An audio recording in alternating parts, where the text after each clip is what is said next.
ఇవాళ రాజమహేంద్రవరంలో కూటమి పరిపాలన జరుగుతూ ఉంది. ఈ సందర్భంలో చూస్తే నిన్నటికి నిన్న చిన్నారులు, వృద్ధులు హాస్పిటల్స్కి మేము వెళ్ళిన సందర్భంలో ఎంత బాధాకరమనంటే ఇంత దారుణాతి దారుణమైన వ్యవహారం జరిగింది.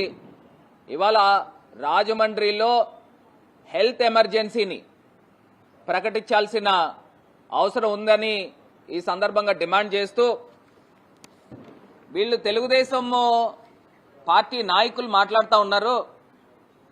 5 చనిపోయారని చెప్తా ఉన్నారు. ఒక ఆమె 80 సంవత్సరాల ఆమె కనకరత్నం గారని ఆమె చనిపోయింది. ఫస్ట్ కేసు వచ్చిందే ఆమె నుంచి వచ్చింది. 80 సంవత్సరాల ఆవిడ. 80 సంవత్సరాల ఆవిడ్ని ఎందుకు ఈ డెత్ దాంట్లో ఇంక్లూడ్ చేయలేదని అడుగుతాను. ఇది కాక పోలీస్ డిపార్ట్మెంటు, హాస్పిటల్ సిబ్బంది కూడా పోస్ట్ మార్టం చాలా హడావిడిగా ఆగ మేఘాల మీద కంప్లీట్ చేసిన సందర్భం. ఇవాళ అభం శుభం తెలియని చిన్నారులు రెయిన్బో హాస్పిటల్లో చూస్తే నిజంగా హృదయ విదారకం. ఎంత బాధపడతా ఉన్నామని అంటే అక్కడ ఉన్న తల్లులు వాళ్ళని చూస్తూ ఉంటే ఎంత బాధాకరంగా ఉంది. నిజంగా నేను అడుగుతా ఉన్నా, ఈ ఘటన జరిగి 18 శివరాత్రి వెళ్ళిన తర్వాత 18, 19, 20 తారీఖుల్లో జరిగినప్పుడు వైఎస్ఆర్ కాంగ్రెస్ పార్టీ ఇది మేము నెత్తినప్పుడే ఈ గవర్నమెంట్ ముందుకు వచ్చి నిన్న మా బృందం అంతా కూడా పర్యటన చేస్తే 10 లక్షల రూపాయలు వెంటనే చెక్లు ఇచ్చే కార్యక్రమం. ఇది కాక హాస్పిటల్లో, రెయిన్బో హాస్పిటల్లో జాయిన్ అయినప్పుడు అసలు పేషెంట్స్ దగ్గర నుంచి డబ్బులు ఎలా కట్టించుకుంటారండి? అంటే ఈ ప్రభుత్వానికి బాధ్యత లేదా? నిజంగానే గనక ప్రతిపక్షము సమర్థవంతంగా పోరాటం చేయకపోతే నీరు కార్చే కార్యక్రమం చేసేవారు. ఇవాళ కూడా ఇది జరుగుతూ ఉంది. ఏమని జరుగుతూ ఉందంటే అందులో ఆ ట్యాంకర్ ఏదైతే ఫ్రీజర్లో పెట్టారంట, ఇథిలీన్ గ్లైకాల్ అనే ఒక కూలెంట్ అందులో కలిసిందని చెప్తా ఉన్నారు. అసలు పోలీస్ డిపార్ట్మెంట్ కూడా ఈ కుక్డప్ స్టోరీస్ని మానుకోండి. దీన్ని ఏం చేస్తూ ఉన్నారు? ఆ ఎథిలీన్ గ్లైకాల్ ఇప్పుడు నిజంగా ఫ్రీజర్లో పెట్టారు. పెట్టినప్పుడు ఒక 50 లీటర్ల పాలలో ఎంత ఇథిలీన్ గ్లైకాల్ కలిస్తే పాయిజన్ అవుతుందండి? ఒకవేళ నిజంగా ఇథిలీన్ గ్లైకాల్ అనేది నేను నెట్లో చూస్తే అది బ్లూ కలర్లో ఉంటుందంట. కలర్ మారదండి, పాలు తెల్లగా ఉంటాయి. మరి అంత పాయిజన్ వచ్చి కలిసిందని అన్నప్పుడు ఆ కలర్ మారదండి? నిజంగా ఎంత కుక్డప్ స్టోరీ అంటే నిన్న పాల కేంద్రం అతన్ని, ఆ గణేష్ అనే వ్యక్తిని కాపాడే కార్యక్రమం చేస్తున్నారు. ఎందుకు కాపాడుతూ ఉన్నారు? మీ తాలూకా వ్యక్తి అతను అంటే ఇది ఒక యాక్సిడెంట్ కింద చిత్రీకరించే కార్యక్రమం చేస్తూ ఉన్నారు. ఈ కార్యక్రమము అడల్టరేషన్ జరగలేదు. దీంట్లో ఇథిలీన్ గ్లైకాల్ అనేది యాక్సిడెంటల్గా అందులో మిక్స్ అయ్యింది. సో దీన్ని డైవర్ట్ చేసి ప్రభుత్వంకి ఏ రకమైన బాధ్యత లేదు అనే కార్యక్రమమే కదా ఈ ప్రభుత్వం చేసేది. అంటే ఈ ప్రభుత్వానికి, చంద్రబాబు నాయుడు గారికి వెన్నతో పెట్టిన విద్య. మనం చూస్తే సాక్షాత్తు పుష్కరాల్లో 28 మంది చనిపోతే, 29 మంది చనిపోతే దాన్ని భక్తుల యొక్క అతి ఉత్సాహం వల్ల చనిపోయారనే రిపోర్ట్ ఇప్పించుకున్నాడు. నేను అడుగుతా ఉన్నా, నిజంగానే గనక చిత్తశుద్ధి ఉంటే ఆ సీసీ ఫుటేజీలు బయట పెట్టండి. ఆ ఘటన జరిగిన గంట వ్యవధిలో చంద్రబాబు నాయుడు గారే నాకు తెలుసు సాక్షాత్తు పోలీస్ స్టేషన్కి వెళ్ళి ఆ ఫుటేజీలు తీసుకున్న సందర్భం ఉంది. అంటే వీళ్ళని ఏదో రకంగా దాన్ని ఏవైతే సాక్ష్యాలు ఉంటాయో దాన్ని ఒక క్రిమినల్ మైండ్ సెట్ ఉంది కాబట్టి దాన్ని ఏ రకంగా మార్చే కెపాసిటీ ఉన్నవాళ్ళు వీళ్ళు. నిన్న తూర్పుగోదావరి జిల్లా తెలుగుదేశం పార్టీ ప్రెసిడెంట్ చెప్తా ఉన్నాడు, ఆ గణేష్ అనే వ్యక్తి ఆయన కూడా తాగాడట పాలు. ఆయన పాలు తాగి ఆయన క్రియేటిన్ లెవెల్స్ పెరిగినాయి, హాస్పిటల్లో జాయిన్. అసలు నిజంగానే ఆయన పాలు తాగితే మరి వీళ్ళతో పాటు హాస్పిటల్లో ఆయన జాయిన్ అవ్వాలి కదండి. అంటే దీన్ని ఏ రకంగా డైవర్ట్ చేస్తూ ఉన్నారు ఒక్కసారి ఆలోచన చేయమని కోరుతా ఉన్నా. అంటే ఇది ఒక ప్రమాదం జరిగింది, ఒకవేళ నిజంగానే కనుక అతను యూరియాయో లేకపోతే ఫార్మిలిన్నో కలిపితే అతను ఎందుకు తాగుతాడు? ఇది ఒక ప్రమాదవశాత్తు జరిగిందనే ఒక చిత్రీకరణే కదా మీరు చేసేది. నిజంగా 50 లీటర్ల పాల్లో ఎంత మిశ్రమము ఈ ఎథిలీన్ గ్లైకాల్ కలిసింది. గ్లైకాల్ కలిస్తే మనుషులు చచ్చిపోయే స్టేజ్కి అంత పాయిజన్ ఏ రకంగా అవుతుంది? దాని కలర్ మారదా? అంటే ఈ రకమైన కుక్డప్ స్టోరీస్ తెలుగుదేశం అనుకూల మీడియాలో వాళ్ళు వండి వార్చుతూ ఉన్నారు. అంటే ఇవాళ నేను అడుగుతా ఉన్నానండి, ఆంధ్రప్రదేశ్ రాష్ట్రంలో ఈ ప్రభుత్వం వచ్చిన తర్వాత ఎన్ని ఘటనలు జరిగినాయి? ప్రతి హాస్టల్స్లో కూడా ఏదో ఒక ఘటన జరుగుతూ ఉంటుంది. నిన్నటికి నిన్న శ్రీకాకుళం టౌన్లో మరి డయేరియా వచ్చి ఒక ఆయన చనిపోయాడు. సుమారుగా 64 మంది అనుకుంటా, 64 మంది అస్వస్థతకి గురైన సందర్భం. అంటే ఇవాళ ఏదో వీళ్ళు తెలుగుదేశం పార్టీ అంటా ఉంటున్నారు మేము రాజకీయాలు చేస్తామన్నారు. అసలు రాజకీయాలు ఎవరైనా చేస్తారనండి? ఇవాళ వీళ్ళకి అందరికీ కూడా సదుపాయాలు కల్పించడానికి కారణమే మేమయ్యాము. మీరు అప్పటికప్పుడు మేఘాల మీద అసెంబ్లీలో 10 లక్షల రూపాయల ప్రకటనకు కారణమే వైఎస్ఆర్ కాంగ్రెస్ పార్టీ. మేము పోరాటం చేస్తున్నాం కాబట్టి వీళ్ళు ముందుకు వచ్చారు. ఇవాళ తూతూ మంత్రం కిందన హాస్పిటల్ సూపరింటెండెంట్ పైన వేటు. నేను అడుగుతా ఉన్నా, అసలు నీకు సదుపాయాలు లేనప్పుడు ఆ సూపరింటెండెంట్ మటుకు ఏం చేస్తాడు అక్కడ? మీకు ఒక నెఫ్రాలజిస్ట్ ఉన్నాడా గవర్నమెంట్ హాస్పిటల్లో? ఒక ఎండోక్రైనాలజిస్ట్ ఉన్నాడా? ఒక కార్డియాక్ సంబంధించి సూపర్ స్పెషలిస్ట్ ఉన్నారా? అసలు ఎవరున్నారు? అసలు మీకు ఎక్విప్మెంట్ ఏముంది హాస్పిటల్లో? నిజంగా ఆ మహిళ కనకరత్నం అనే మహిళని ఎక్కడి నుంచి కాకినాడ పంపించారు. మరి ఇంత దారిలో గంటన్నర పడుతుంది కదండి. మరి ప్రాణాలు కోల్పోరానండి?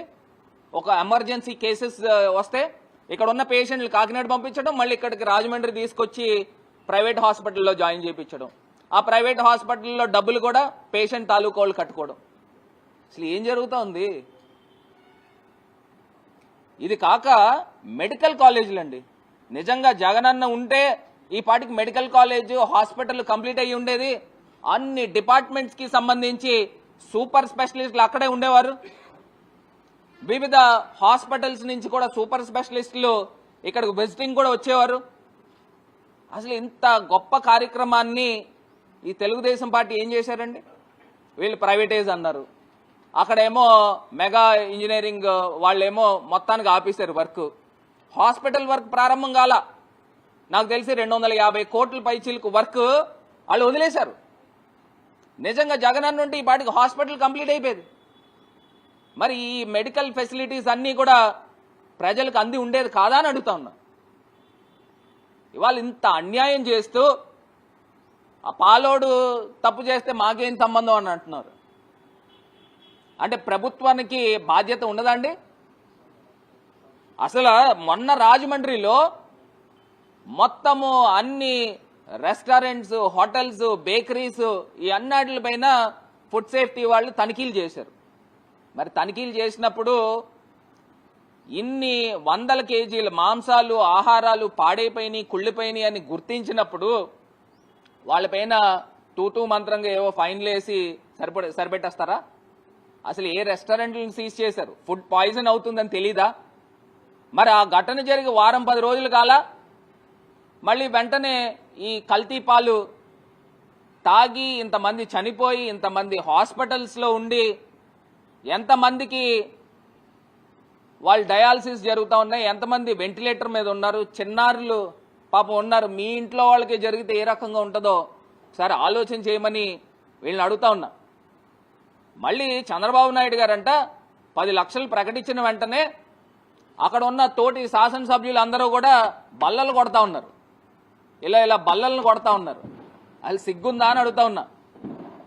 అంటే మీరు కట్టిన ప్రాణానికి విలువ 10 లక్షలు కట్టిన దానికి మీరు బల్లలు కొడతా ఉన్నారా? ఇవాళ నేను అడుగుతా ఉన్నా, ఈ తెలుగుదేశం పార్టీ సాక్షాత్తు చంద్రబాబు నాయుడు గారి జిల్లా, ఆయన నియోజకవర్గం కుప్పం నియోజకవర్గంలోనే కల్తీ పాలు తయారు చేసిన ఘటన బయటపడింది.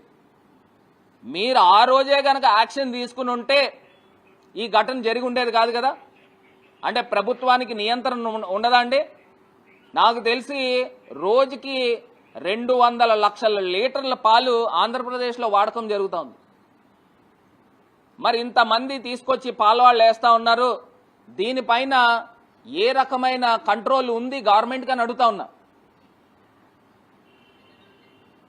మరి ఇప్పుడు ఈ ఘటన జరిగింది, దీనిపైన మళ్ళీ ఎవరైతే ఆ ముద్దాయి ఉన్నాడో ఆ ముద్దాయిని కాపాడే కార్యక్రమం చేస్తూ ఉన్నారు. క్రియేటిన్ లెవెల్స్ అతనికి పెరిగిపోయిందని చెప్పి కాసేపు పోలీసులు ప్రెస్ మీట్ పెట్టినప్పుడు వెనకాల నుంచోబెడతా ఉన్నారు, సెంట్రల్ జైలుకి తీసుకెళ్తా ఉన్నారు, మళ్ళీ తీసుకొచ్చి హాస్పిటల్లో జాయిన్ చేస్తూ ఉన్నారు. నిజంగానే హెల్తీగా అన్హెల్తీగా ఉంటే మరి వీళ్ళతో పాటు వాళ్ళని కూడా అక్కడ పడుకోబెడుతారు కదా. మరి ఏ రోజైతే ఘటన జరిగిందో ఆ రోజు వెళ్ళాలి కదా. మరి అంటే ఈయన కూడా ఇచ్చేసి ఆయన కూడా 10 లక్షలు ప్రకటిస్తారా? అంటే దీన్ని మొత్తం అంతా కూడా అడల్టరేషన్ అతను కావాలని చేయలేదు, ఆ కూలెంట్ లీక్ అయ్యి ఈ ఘటన జరిగిందనే కదా ఒక కమాఫ్లాస్ చేస్తూ ఉన్నారు. ఇవాళ ఈ కూటమి ప్రభుత్వానికి బుద్ధి రావాలండి, కూటమి ప్రభుత్వానికి బుద్ధి రావాలి.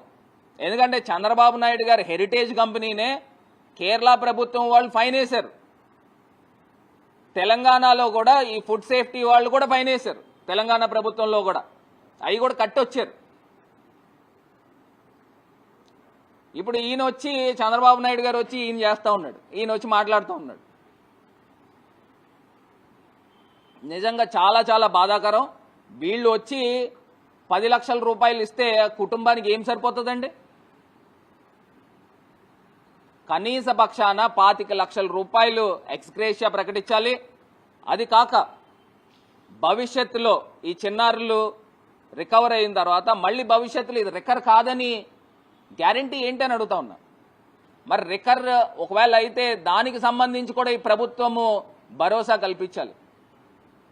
అభం శుభం తెలియని చిన్నారులు ఇప్పుడు రికవర్ అయ్యి బయటకు వచ్చారనుకోండి, మళ్ళీ అది రికవర్ కాదా? దానికి సంబంధించి కూడా ప్రభుత్వం భరోసా కల్పించాలి. ఇవాళ నేను అడుగుతా ఉన్నా, ఎందుకు ఈ కూటమి ప్రభుత్వము బ్లడ్ శాంపిల్స్ని నేషనల్ ఫారెన్సిక్ సైన్స్ ల్యాబొరేటరీస్కి ఎందుకు పంపించలేదు అని అడుగుతా ఉన్నా. మీరు నేషనల్ ఫారెన్సిక్ అంటే గవర్నమెంట్ ఆఫ్ ఇండియాకి సంబంధించిన ఫారెన్సిక్ ల్యాబొరేటరీస్ పంపించాలి కదా. మీరు ప్రైవేట్ ల్యాబొరేటరీస్ పంపించడం వల్ల ఏం ఉపయోగం అని అడుగుతా ఉన్నా. అంటే మీరు ఏది తెలిస్తే అదే రిపోర్ట్ వస్తుంది.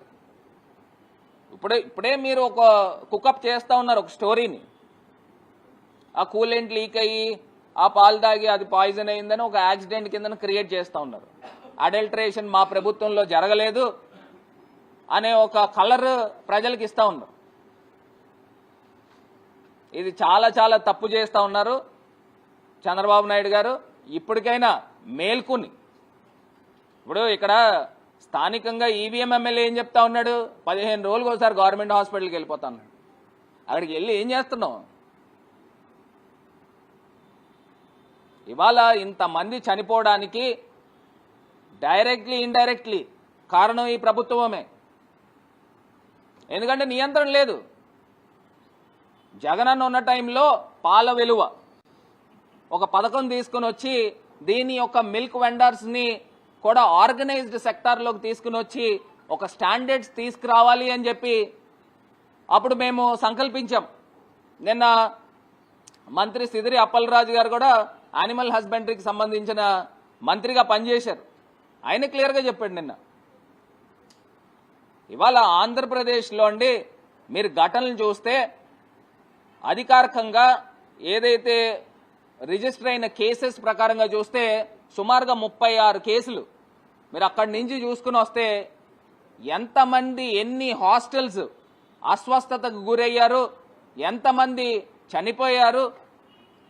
కొన్ని ఒక ఘటన చూస్తే నిజంగా ఎంత contaminated water with septic tank water అట్టండి.